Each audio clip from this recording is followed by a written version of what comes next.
గుర్తించే ఇక్కడ డ్రామాలు జరిగినాయని నేను భావిస్తున్నాను. ఎందుకంటే కళారంగం అనేది చాలా గొప్పది.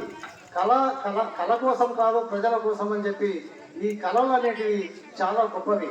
ఈ కళ వచ్చినందుకే కదా ఈశ్వరయ్యకి ఇంత పేరు రావడం జరిగింది.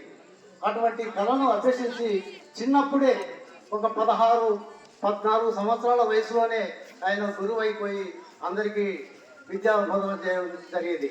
ఎట్లా అంటే కేపీ లింగమూర్తి అని మా ఊర్లోగా హార్మోనిస్ట్ ఉండేవాడు. ఆయనది స్వగ్రామం వచ్చే చిన్నటేకూరే. అయితే ఆయన డ్రామా నేర్పించేటప్పుడు ఈయన అక్కడ పోయి రోజు కూర్చునేవాడు.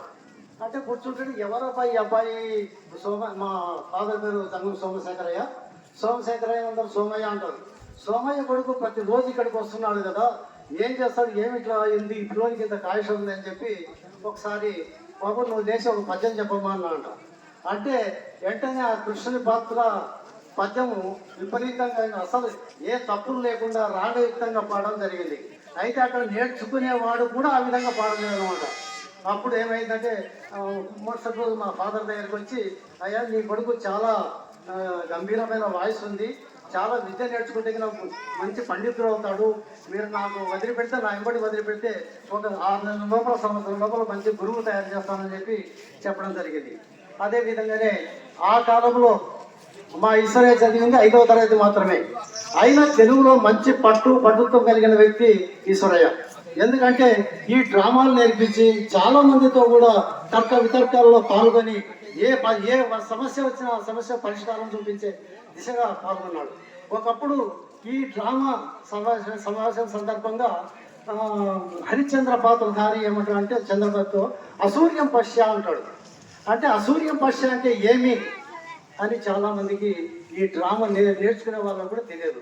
గురువులు ఏమంటారు, పుస్తకాల్లో ఉంది దాని ప్రకారం చెప్పరు అని చెప్పి వాళ్ళు గురువులు చెప్తారు. అప్పుడు ఈశ్వరయ్యను ఈ కొంతమంది పండితులు అడిగినారు, అసూర్యం పశ్య అంటే ఏంటి అంటే అసూర్యం పశ్య అంటే ఎండ కన్నీరు గలిదానా అని అర్థము అని చెప్పి చెప్పడం జరిగేది.